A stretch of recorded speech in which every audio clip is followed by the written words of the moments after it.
Un saludo cordial a todos. En el día de hoy nuestro grupo está conformado por Daniela González, Jesús González, Wilmer Arellano, Georgina Gómez, Enzi Zambrano, María Contreras, José Bastos, Roger García y quien les habla, William Mora. Nosotros somos estudiantes de la Universidad Católica del Táchira, mención Contaduría Pública, primer año, sección B. Seguidamente les estaremos hablando acerca del Poder Legislativo, sobre su estructura, funcionamiento y otros conceptos de sumo interés. Les invitamos a que se queden y sigan viendo.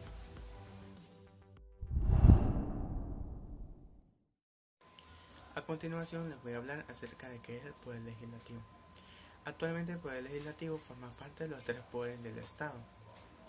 Este está conformado por el presidente del Congreso o el presidente del Parlamento. Tiene como deber crear leyes o formular leyes para un país. Pero esto no fue siempre así, ya que hace mucho tiempo atrás los tres poderes del Estado prácticamente eran uno solo, ya que eran manejados por un rey o el monarca.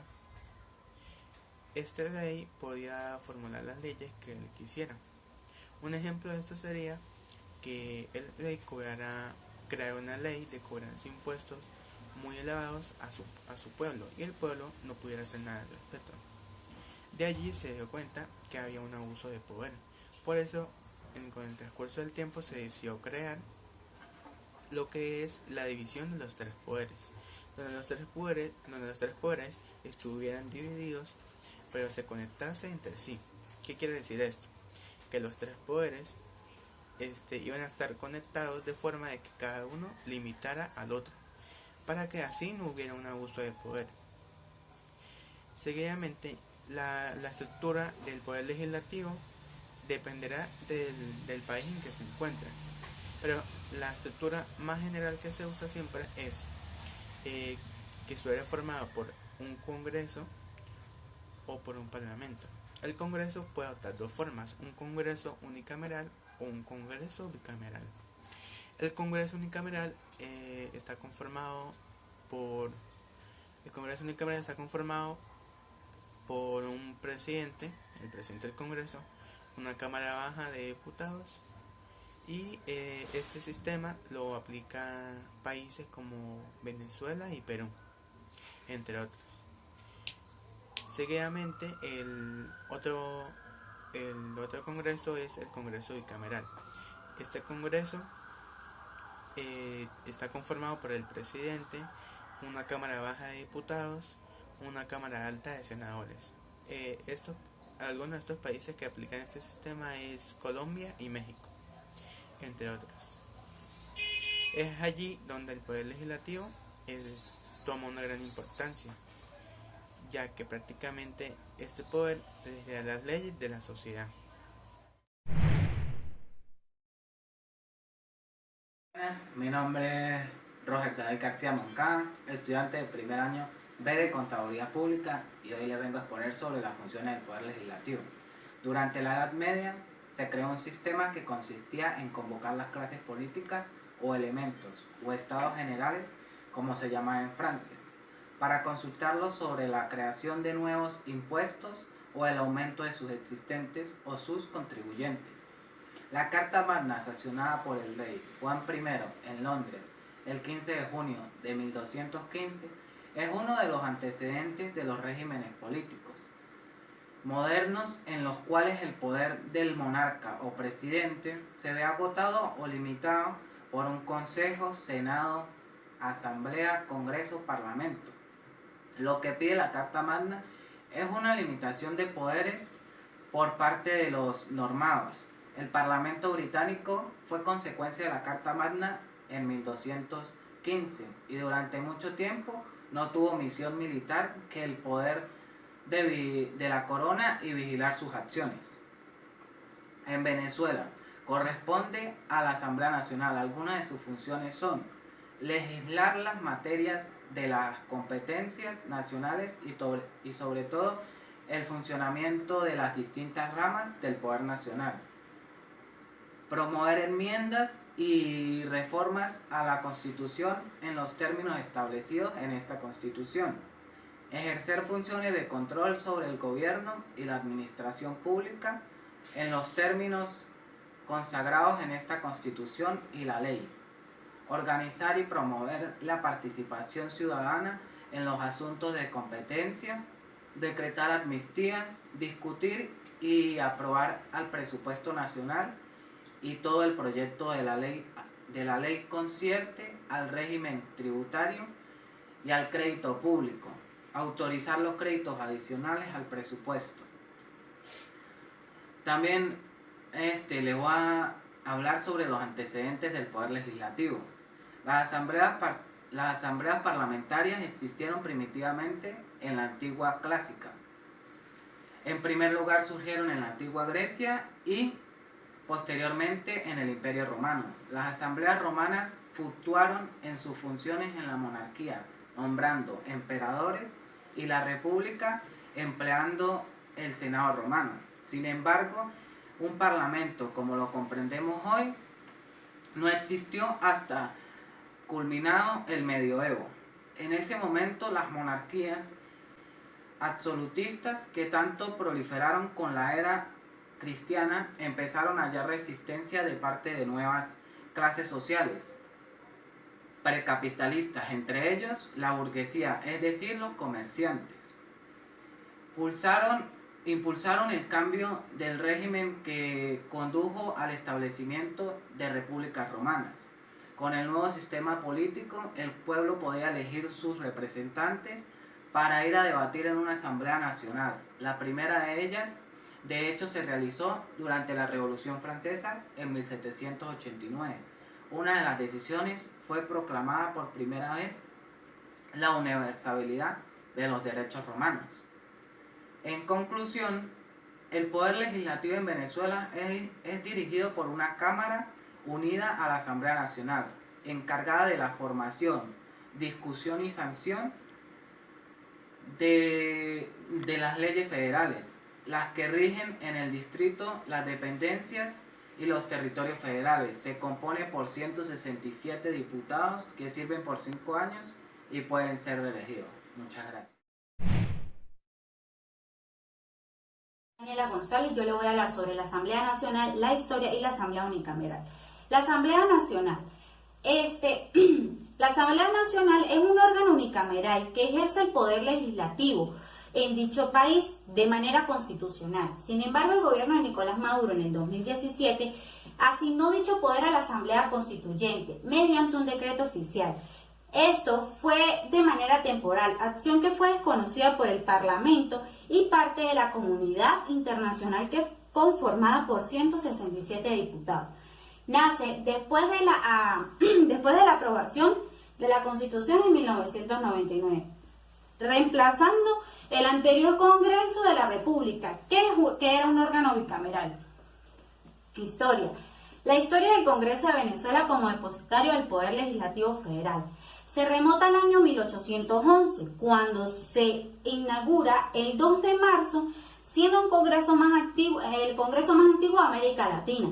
Posteriormente, el 5 de marzo, nombró el triunvitario ejecutivo por Cristóbal Mendoza, Juan Escalona y Baltasar Pedrosa, siendo Mendoza el primer presidente de Venezuela. Él mismo fue convocado para tomar la decisión de la mejor clase de gobierno para Venezuela, mientras durara en cautiverio el rey Fernando VII, en manos de Napoleón. Durante las sesiones del Congreso surgió la idea de declarar independencia en España, decretándose el 5 de julio de 1811 y posterior a la firma del Acta de Independencia, desatando la guerra en España. El 4 de diciembre de ese mismo año se promulga la primera Constitución Federal de Venezuela desde 1813 a 1817. No se reunió Venezuela en ningún congreso. La Asamblea Unicameral. Por decreto de la Asamblea Nacional Constituyente, el 25 de agosto de 1999, suspendió las sesiones del Congreso de la República y lo redujo a su comisión delegada. Posteriormente, el 28 de marzo del 2000, la misma Asamblea disolvió y cesaron todas sus funciones de los senadores y los diputados que lo integraban para dar paso a la Constitución Legislativa Nacional, que tendría un carácter transitorio para adaptar la legislatura al nuevo Poder Legislativo unicameral. Debido a la aprobación de una nueva Carta Magna para el país, el antiguo Congreso, para denominarse Asamblea Nacional, y se elimina su condición bicameral, con diputados, senadores y una sola Cámara de Diputados.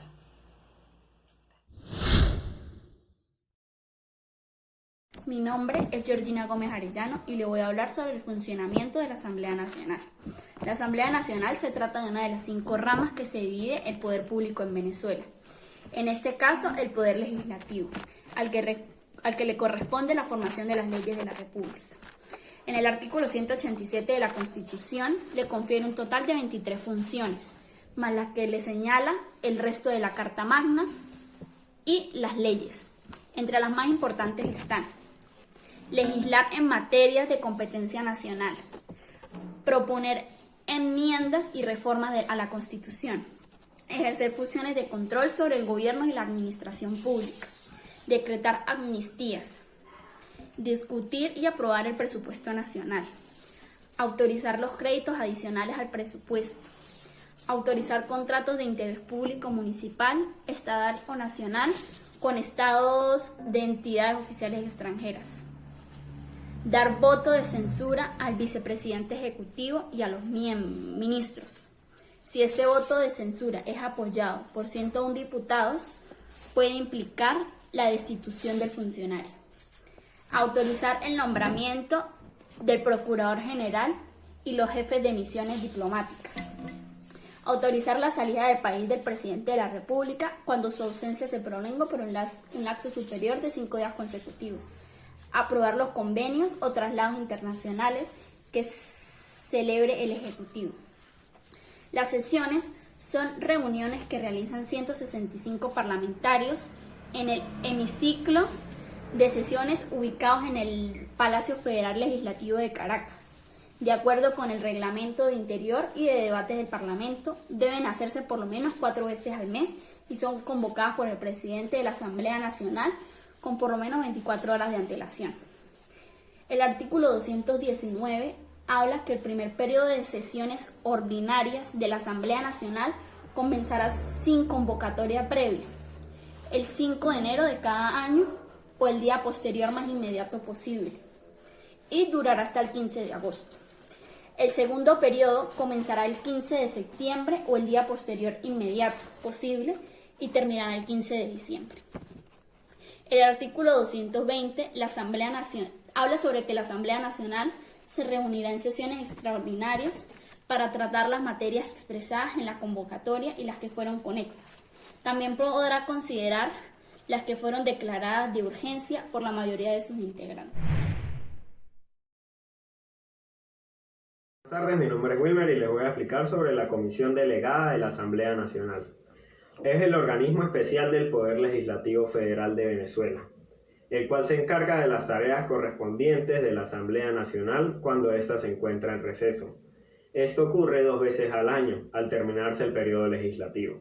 El primer periodo de receso de la Asamblea Nacional comienza el 15 de agosto y termina el 15 de septiembre, y el segundo comienza el 15 de diciembre y termina el 5 de enero del siguiente año, cuando se instala de nuevo el periodo de sesiones legislativas. La comisión delegada tiene como su base los artículos 195 y 196 de la Constitución de la República y del Reglamento del Interior y de debates de la Asamblea Nacional. La comisión permanente está compuesta de 33 diputados. Deben estar integrados en ella el presidente de la Asamblea, el vicepresidente de la comisión permanente, el secretario y el subsecretario de la Asamblea Nacional. Estas se reunirán una vez a la semana o cuantas veces lo requiera, según la decisión del presidente o de la Asamblea Nacional o comisión delegada. El artículo 195 dice que durante el receso de la Asamblea funcionará la comisión delegada integrada por el presidente o presidenta y los vicepresidentes o vicepresidentas y presidentes o presidentas de las comisiones permanentes. El artículo 196 son atribuciones de la comisión delegada. El primero es convocar a la Asamblea Nacional a sesiones extraordinarias cuando así lo exija la importancia de algún asunto. La segunda, autorizar al presidente o presidenta de la República para salir del territorio nacional. La tercera, autorizar al Ejecutivo Nacional para decretar créditos adicionales. El cuarto, designar comisiones temporales integradas por miembros de la Asamblea. El quinto, ejercer las funciones de investigación de atribuciones a la Asamblea. El sexto, autorizar al Ejecutivo Nacional por el voto favorable de dos partes de sus integrantes para crear, modificar o suspender servicios públicos en caso de una urgencia comprobada. Y la séptima, las demás establezcan que esta Constitución y la ley. Sesión tercera de los diputados o diputadas a la Asamblea Nacional.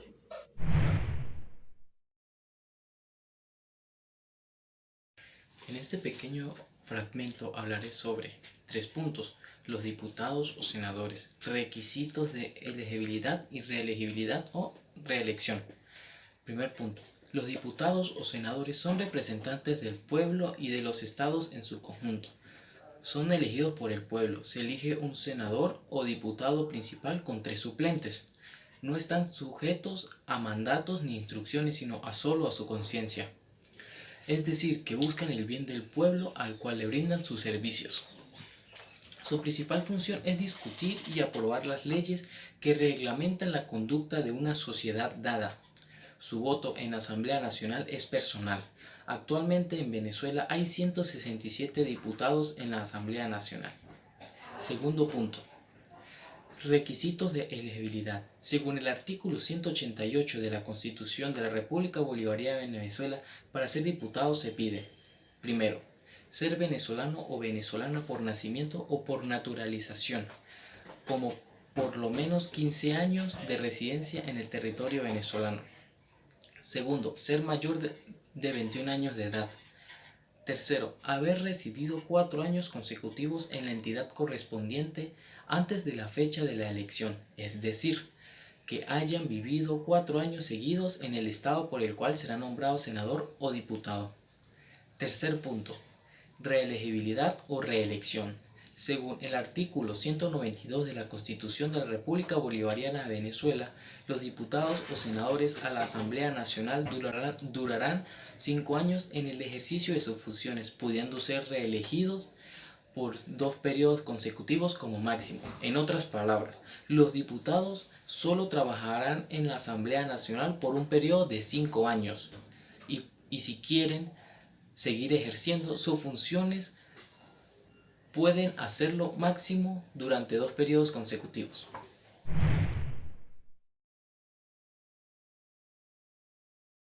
Impedimentos de la elegibilidad.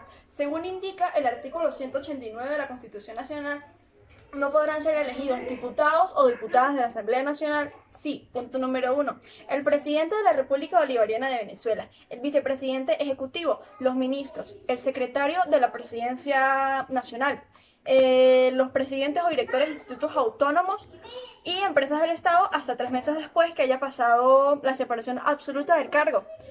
Punto número 2, los gobernadores o secretarios del gobierno, de los estados y autoridades de similar jerarquía al Distrito Capital hasta 3 meses después de la separación absoluta de sus cargos. Y punto número 3, los funcionarios municipales, estadales, nacionales, de institutos autónomos o empresas del Estado, cuando la elección tenga lugar en el mismo sitio que preside el cargo que tienen, salvo que sea un cargo accidental, asistencial, de docencia o académico.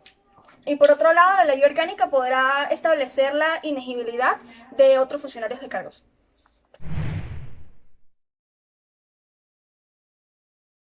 Mi nombre es José Bastos y yo le voy a hablar sobre los privilegios parlamentarios. El artículo 199 y 200 de la Constitución Nacional consagran dos privilegios tradicionales para los miembros de la Asamblea. El primero es la irresponsabilidad, consagrada en el artículo 199 de la Constitución Nacional, cuando indica a los diputados y diputadas de la Asamblea Nacional no son responsables por los votos y opiniones emitidos en el ejercicio de su cargo. Solo responderán ante los electores y el cuerpo legislativo, de acuerdo con la Constitución y con el reglamento. La irresponsabilidad es el derecho que asiste a los miembros de la Asamblea Nacional de emitir votos con absoluta libertad. Así los diputados pueden decir discursos violentos contra el gobierno, atacar a personas jurídicas, sin que esto tenga una repercusión a ellos, porque están haciendo ejercicio de su cargo. El segundo es la inmunidad, es el segundo privilegio. Contemplado en el artículo 200 de la Constitución Nacional, los diputadas y diputados gozarán de inmunidad en el ejercicio de sus funciones, desde que ganan hasta que abandonan su cargo o renuncian al mismo, de los presuntos delitos que puedan cometer los integrantes de la Asamblea Nacional. Conocerán de forma privativa el Tribunal Supremo de Justicia, que es la única autoridad, pero con autorización de la Asamblea Nacional. El allanamiento de la inmunidad parlamentaria. Ya hemos visto que la inmunidad es una garantía para los diputados y diputadas puedan ejercer libremente sus funciones y en consecuencia no podrán ser arrestados, detenidos o confinados. Pero la inmunidad no garantiza la irresponsabilidad de los asambleístas por aquellas faltas que hayan podido cometer fuera del ejercicio. Proceso de creación de una ley. Este proceso se halla determinado en la Constitución de la República Bolivariana desde su artículo 202 hasta el 215. Las leyes pueden originarse por la Asamblea Nacional, por iniciativa de un diputado o también por el Poder Ejecutivo o por otro ente que tenga la iniciativa. Los proyectos recibirán dos discusiones. El primero es la exposición de motivos. Con este se busca que se entiendan las causas por las que se quiere originar una nueva ley. Y el segundo, que es consultar a los órganos de Estado, a los ciudadanos y a la sociedad en general que piensan al respecto sobre la nueva proposición de ley. Y así oír sus opiniones a ver si están de acuerdo. Básicamente el presidente de la Asamblea decreta la ley y el presidente de la República la promulga al ponerla en una gaceta oficial de la República. Pero antes de eso sigue una serie de pasos. El paso 1, que es la iniciativa de la ley, que se encuentra descrito en el artículo 204. El paso 2 es la discusión de la ley, que se encuentra descrito en el artículo 206, 207, 208, 209 y 211. El paso 3 es el decreto de la ley, que se encuentra descrito en el artículo 212. Y el paso 4, promulgación de ley, artículo 213 y 214. Para finalizar en el paso 5, que es cúmplase la ley descrita en el artículo 215. La inmunidad. Según el artículo 200 de la Constitución de la República Bolivariana de Venezuela, a continuación citado, los diputados o diputadas de la gozarán de la inmunidad en el ejercicio de sus funciones, desde su proclamación hasta la conclusión de su mandato o de la renuncia del mismo, de los presuntos delitos que cometan y de los integrantes de la Asamblea Nacional. Conocerá en forma el primitiva del Tribunal Supremo de Justicia, única autoridad que podrá ordenar previa autorización de la Asamblea Nacional su detención y continuar su enjuiciamiento. Con este es descrito la inmunidad parlamentaria que aplica a todos los diputados y diputadas de la Asamblea Nacional durante su ejercicio.